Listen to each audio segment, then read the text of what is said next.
세례 요한의 탄생 예고 6개월 후에 이번에는 예수님의 탄생 예고가 기록되고 있습니다.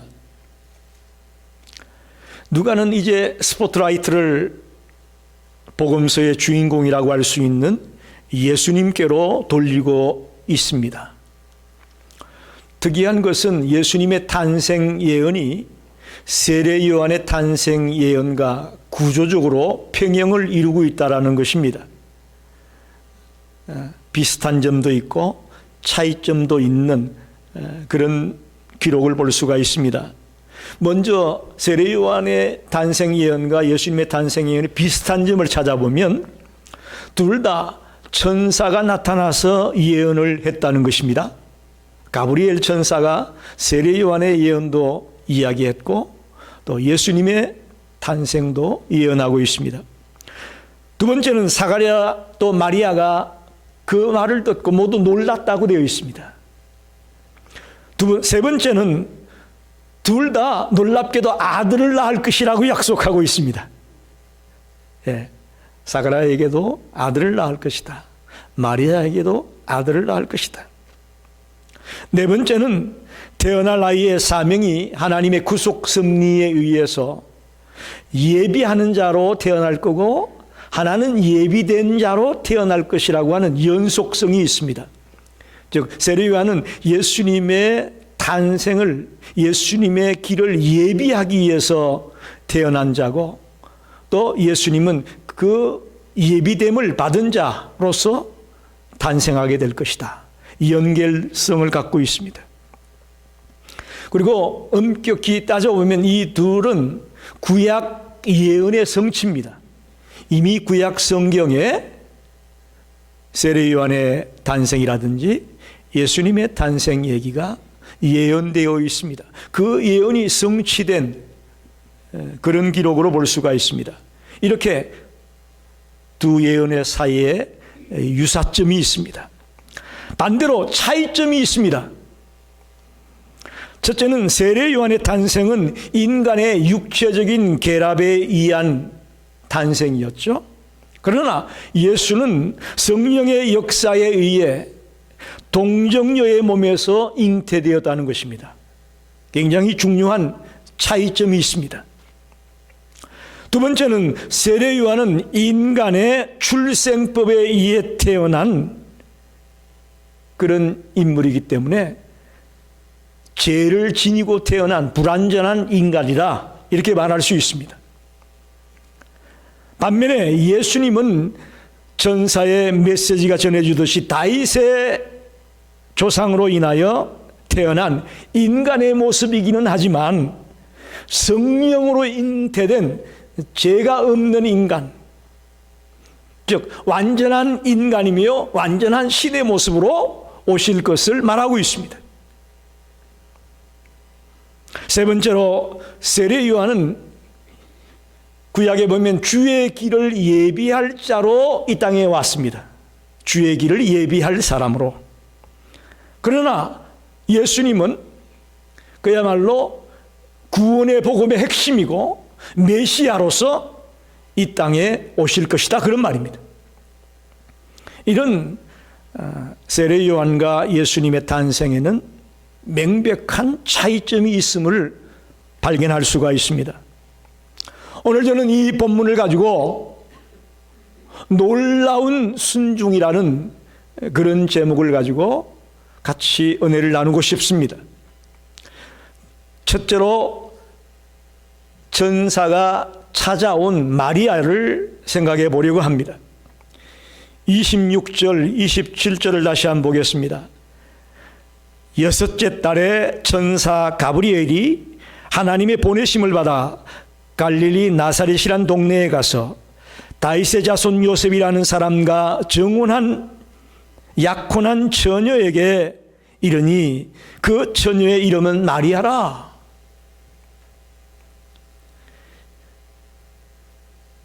세례 요한의 탄생은 사가랴라는 제사장에게 주었지 않습니까?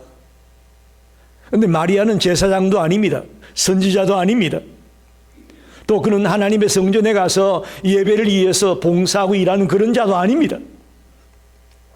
그녀는 단순히 가정에서 가사를 도우며 지내다가 이제 결혼을 계획하고 있는 젊은 여자였습니다.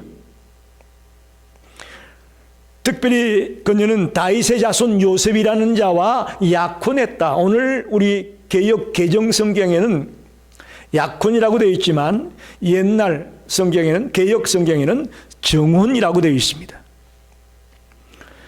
도대체 이 정혼이라는 것이 뭐냐?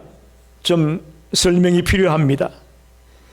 유대인의 결혼 간섭에 보면 정혼이라는 것은 오늘날의 약혼과는 약간 다릅니다. 첫째는 두 가정이 두 사람의 결합에 동의를 하게 되고, 또 정혼에 대한 협상을 하는데 이제 신랑 집에서 신부의 집에 지참금을 주게 되어 있습니다. 그 금액을 얼마나 할 거냐, 그런 등등의 협상을 하게 되는 것이 정혼입니다. 두 번째는 공적인 선언이 이루어집니다. 그리고 이 부분에서 두 사람이 맹세를 하게 되는 것입니다. 이것이 정혼인데, 그럼 약혼과의 차이점을 볼 때 훨씬 더 구속력이 있다고 봐야 돼요. 약혼보다는 정혼이라는 것이 훨씬 더 구속력이 있는 그런 관계였다라는 걸 말할 수 있습니다. 이 두 사람은 공식적으로 결혼한 것은 아니지만 죽음이나 이혼을 통해서만 그 관계가 깨어지는 겁니다. 굉장히 구속력이 있는 거죠. 또 그 정혼 기간 동안은 성적인 관계는 허용되지 않았습니다. 1년 동안 그 관계가 지속이 되는 것입니다.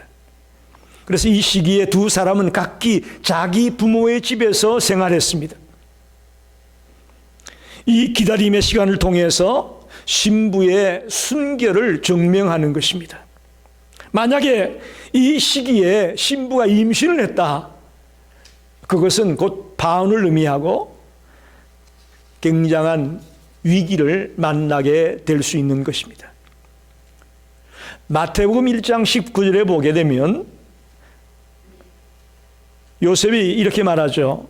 그의 남편 요셉은 의로운 사람이라 그를 드러내지 아니하고 가만히 끊고자 하여. 이게 바로 그거예요.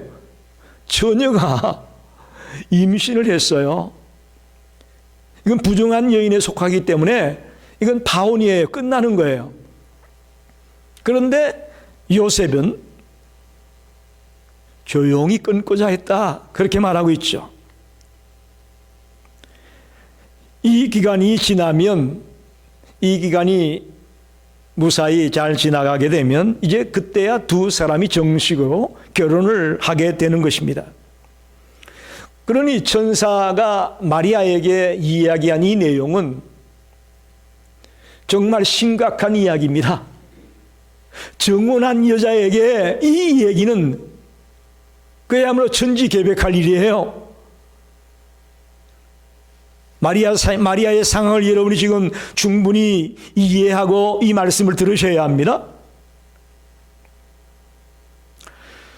두 번째로, 예수라는 큰 자를 낳을 것이다 라고 천사가 이야기합니다. 예수라는 큰 자를 낳을 것이다. 28절을 보게 되면 그에게 들어가 은혜를 받은 자여 평안할지어다 주께서 너와 함께 하시도다 그랬어요. 은혜를 받은 자여 그랬어요. 그죠? 누가 은혜를 받았다는 거죠? 마리아가 은혜를 받았다는 거예요. 30절을 보게 되면 천사가 이르되 마리아여 무서워하지 말라 내가 하나님께 은혜를 입었느니라 그랬어요. 28절에도 30절에도 마리아를 향해서 은혜를 입은 자여 이렇게 말합니다. 즉 가브리엘 천사는 마리아에게 하나님의 은혜를 입었다고 강조하고 있습니다. 즉 이 말은 마리아가 하나님이 베푼 은혜의 수혜자가 되었다, 그런 말입니다. 이렇게 생각하면 우리 생각에는 마리아가 좀 특별한 게 있어서 그랬나 보다라고 생각하게 되는데 그것은 아닙니다. 마리아가 다른 여자보다 좀 특별하기 때문에 예수를 잉태하게 된 것은 아닙니다.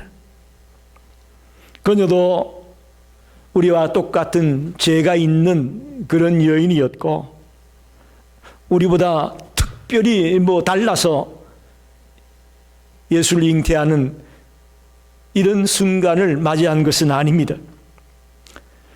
쉽게 말하면 하나님이 마리아를 선택하고 그에게 복을 주신 것입니다. 그녀는 예수님의 어머니가 되라는 하나님의 말씀을 겸손히 받아들인 것밖에는 없습니다. 그가 특별하고 달라서 뽑힘을 받은 것은 아니라는 것을 우리는 알아야 됩니다. 그걸 뭘로 알 수 있느냐? 마태복음 13장 55절에 보게 되면 마리아가 예수님만 낳은 게 아니에요. 그걸 여러분 분명히 아셔야 돼요. 13장 55절에 이는 그 목수의 아들이 아니냐? 그 어머니는 마리아, 그 형제들은 야고보, 요셉, 시몬, 유다라 하지 않느냐? 마리아는 예수님 외에도 야고보, 요셉, 시몬, 유다라는 다른 아들들도 낳았다는 거예요. 그렇게 볼 때에 우리하고 특별히 뭐가 달라서 마리아가 택함 받은 것은 아니라는 것을 우리에게 말하고 있습니다.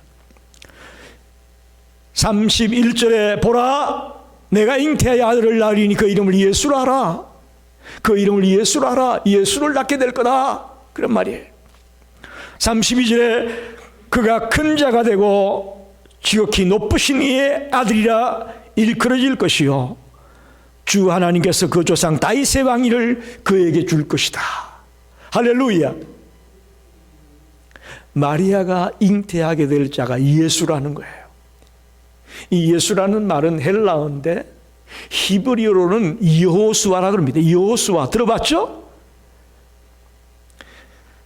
그래서 여호와께서 구원하시다 그런 말이에요. 여호수아, 예수 동일한 뜻을 갖고 있습니다. 즉 여호수아가 이스라엘을 약속의 땅으로 인도에 들어간 사람 아닙니까? 그죠? 여호수아가 이스라엘 백성들을 약속의 땅 가나안 땅으로 인도에 들어간 것처럼 예수님께서는 그의 백성들을 영원한 생명으로 인도해 가실 분이다. 할렐루야. 그런 의미에서 여호와께서 구원하시도다. 그런 뜻의 이름을 갖고 있는 겁니다. 성경에 보면 예수님의 이름으로 병고침을 받고 예수님의 이름으로 귀신이 쫓겨나가고 예수님의 이름으로 죄인이 용서받고 할렐루야. 예수의 이름으로 놀라운 기적들이 능력들이 나타나지 않습니까? 바로 그의 이름 자체가 구원하는 분이기 때문에 이런 역사를 일으키는 것이죠. 그분이 큰 자가 되고 지극히 높으신 하나님의 아들이라 일컬음을 받게 된다. 또 다윗의 왕권을 가지고 하나님의 나라를 영원한 나라를 다스릴 것이다. 이렇게 말하고 있습니다. 사실 처음 태어나면서부터는 이런 권세와 영광을 가지지 못했어요. 언제 이런 권세와 영광을 가지게 되느냐? 그가 하나님의 말씀에 순종함으로 고난당하고 십자가에 죽고 부활하면서부터 이런 실질적인 권세와 영광을 가지게 된 것입니다. 그 정명이 빌립보서 2장 10절로 11절에 보게 되면 하늘에 있는 자들과 땅에 있는 자들과 땅 아래에 있는 자들로 모든 무릎을 예수의 이름에 꿇게 하시고 모든 입으로 예수 그리스도를 주라 시인하여 하나님 아버지께 영광을 돌리게 하셨느니라. 할렐루야. 예수님이 고난을 당하시고 십자가에 죽으시는 그 순종을 통해서 이런 권세와 영광을 누리게 되었다는 것을 증명하고 있습니다. 예수님이 위대한 구세주가 되고 만왕의 왕이 되고 하나님의 아들로서의 권세를 누릴 수 있게 된 것은 그저 얻은 것이 아니었습니다. 그 나라를 위해 고난당하고 죽임을 당하시는 그 과정을 통해서 진정한 근세와 영광을 누리는 자가 될 수 있었음을 보게 됩니다. 저와 여러분이 이 땅을 살면서 위대한 삶을 살고 싶습니까? 정말 멋진 삶을 살고 싶습니까? 대답 좀 해보십시오. 그저 그렇게 살다가 가겠습니까? 아니면 정말 멋지게 살고 싶습니까? 나는 좀 멋지게 살아보고 싶은데 여러분 동의가 안 됩니까? 그러시다면 우리 예수를 닮아갑시다. 예수를 닮은 자의 삶을 살아갈 때에 그분이 누렸던 그런 근세와 영광이 우리에게도 주어질 수 있음을 믿습니다. 우리는 예수처럼 살지는 아니하고 근세와 영광만 누리려고 하잖아요. 그게 문제거든요. 그런 엄청난 고난과 역경과 죽음까지도 순종하며 갔습니다. 그랬을 때 그분의 삶이 위대한 삶이 되어지고 근세와 영광을 누리는 그런 자리에 그가 들어가게 된 것이죠. 세 번째로 생각할 것은 굉장히 중요한 이야기입니다. 동정녀 탄생이라는 말 들어봤죠? 동정녀 탄생 이야기가 오늘 본문에 나옵니다. 34절에 보면 마리아가 천사에게 말하되 나는 남자를 알지 못하니 어찌 이 일이 있으리까? 맞는 말이죠? 남자를 알지 못하는데 어떻게 이런 일을 할 수가 있습니까? 라고 묻습니다. 예수님이 처녀의 몸에서 탄생했다는 것은 사람들이 믿기 어려운 이야기입니다. 남자와 여자의 성관계가 없이 예수를 임신하게 될 거라는 것과 하나님의 능력으로 임신될 거라는 것은 그 일이 실제로 일어나기까지는 단 한 번도 상상조차 할 수 없는 일이었어요. 실제로 이루어지기 전까지는 상상도 할 수 없는 일이었다고요. 그래서 어떤 사람들은 동정녀 탄생 이야기는 역사적으로 실제로 일어난 일은 아니다. 그저 크리스찬들이 신학적으로 그렇게 주장하는 거다라고 얘기를 해요. 이건 잘못된 얘기입니다. 역사적으로 실제로 일어난 일입니다. 만약에 우리 기독교에서 고의로 이걸 조작을 했다고 합시다. 즉 마리아가 다른 남자와 어떤 관계를 가져서 아이를 낳았는데도 불구하고 그걸 그렇지 않다, 성령으로 잉태됐다, 처녀가 낳았다, 조작을 했다고 합시다. 그러면 그게 지금까지 들통이 안 났겠어요? 한번 물어봅시다. 들통이 안 났겠느냐고. 그럼 만약에 그 얘기가 주장을 하게 된다면 예수님은 사생아라는 얘기예요. 그리고 그것 때문에 파급되는 문제가 어마어마한 문제들이 다 파급이 됩니다. 그리고 누가가 만약에 이 누가복음을 쓰면서 이게 조작된 얘기라면 굳이 쓸 이유가 없어요. 그렇잖아요? 믿고 확신하고 성령의 감동으로 기록이 됐기 때문에 이 기록을 하고 있는 거죠. 조작된 이야기를 쓴다면 누가가 이걸 쓸 이유가 없는 거예요. 누가는 그야말로 사실이기 때문에, 진실이기 때문에 기록했다고 믿습니다. 특별히 여러분, 누가의 직업이 뭡니까? 의사잖아요. 의사가 아이가 어떻게 태어났는지 모를까요? 삼척 동자도 다 아는 이야기를 의사가 모를 리가 있나요? 의사는 더 잘 알죠. 남자와 여자의 관계에 의해서 태어나는 것이 아이라는 것을 누가는 너무나 잘 압니다. 그런 누가가 처녀가 아이를 낳았다고 쓰고 있는 것은 이건 진실이기 때문에 그렇습니다.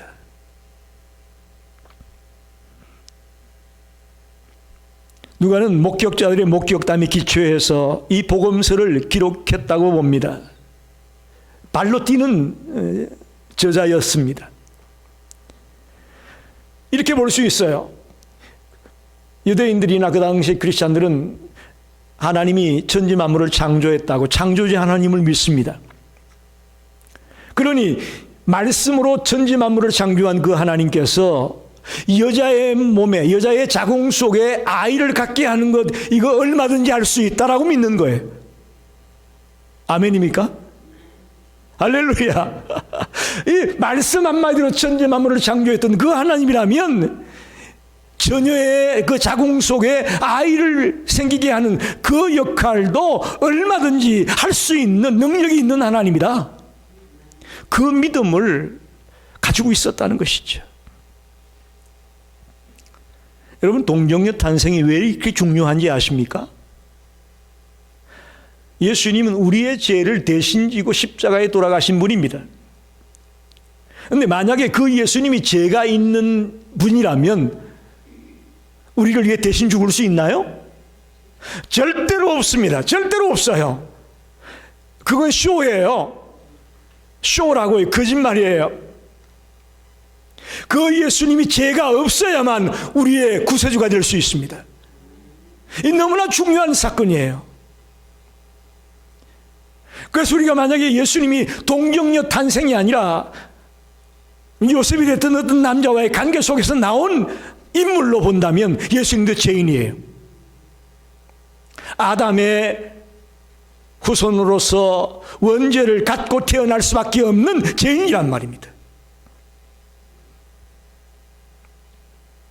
물론 예수님은 여자의 몸을 빌려서 태어났기 때문에 인간이죠.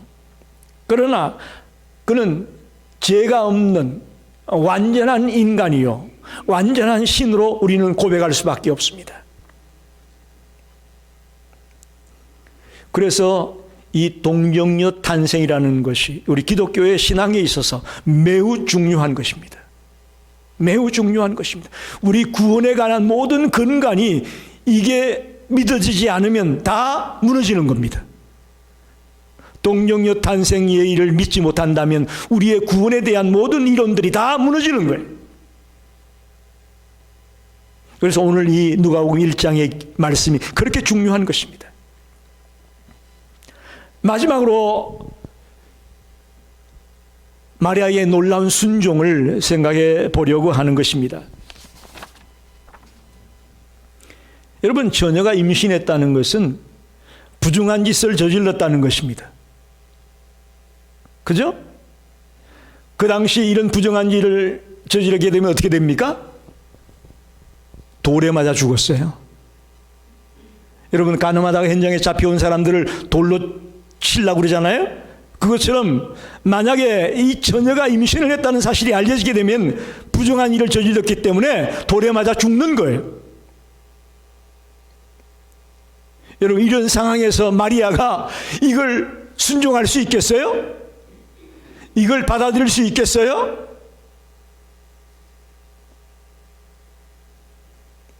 전혀 마리아에게 있어서는 사형선고와 같은 얘기였습니다. 더더욱 정원한 상태에 있는 그 여인이 임신을 했다. 이것은 굉장히 마리아에게 있어서 심각한 상황이었음을 우리가 알아야 됩니다. 만에 하나 어찌어찌해서 돌에 맞아 죽지는 않았다고 하더라도 파혼이에요. 그죠? 파혼이고 그로 인해서 뭔가 수치와 모욕을 당하게 될 겁니다. 그런 여인들은 주로 남에게 구국을 하며 살고 끝내는 창녀로 전락하는 거예요. 예? 부정한 짓을 저질렀던 그 여인의 삶은 창녀로 전락되고 마는 거예요. 구걸하는 인생이 되든지 창녀의 인생이 되든지 하는 그런 심각한 상황이 벌어질 수 있습니다.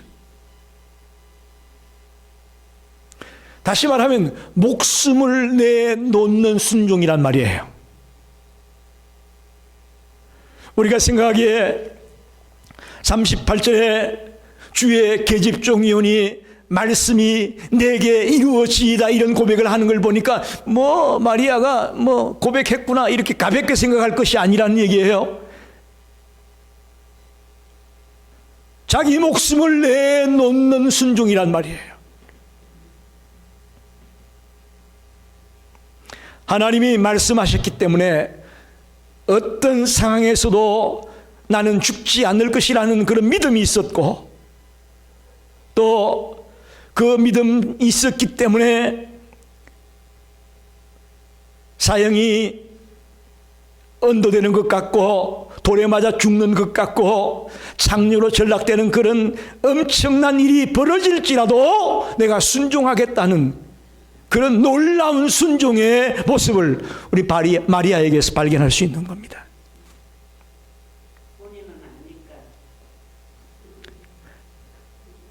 어떻게 보면 믿음의 모험입니다. 그녀는 이 일을 누구하고도 의논하지 않습니다. 찬반 양론을 따지며 덕실을 따져보지도 않습니다. 하나님이 자기에게 하나님을 섬길 것을 요구하시는 것만 알고 그저 자발적으로 순종하고 있음을 보게 됩니다.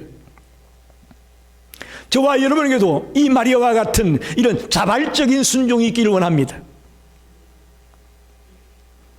마지막까지 내몰리고 나서 어쩔 수 없이 끌려 나와가지고 주여 할게요 하는 자가 되지 말고 자발적으로 하나님 살아계시구나, 하나님 나에게 이걸 말씀하고 있구나, 예 제가 여기 있습니다, 하나님 나를 써주십시오 라고 자발적으로 나와 순종할 수 있는 그런 마리아와 같은 순종의 사람이 되기를 원하는 것입니다. 말씀을 정리합니다. 오늘 우리는 예수의 탄생 예고를 통해서 특별히 마리아가 그 소식을 듣고 어떻게 태도를 취하고 있는지를 좀 집중적으로 보기 원합니다. 목숨을 내놓은 순종이고 그야말로 어메이징한 순종입니다. 놀라운 순종입니다. 그 사실을 받아들이면 어떤 고통이 있고 어떤 모욕이 있고 어떤 위기가 있고 심지어는 죽을 수도 있고 이런 것들을 알면서도 받아들이고 있는 이 놀라운 마리아의 순종을 발견하게 됩니다. 주의 계집종이 오니 말씀대로 내게 이루어지이다.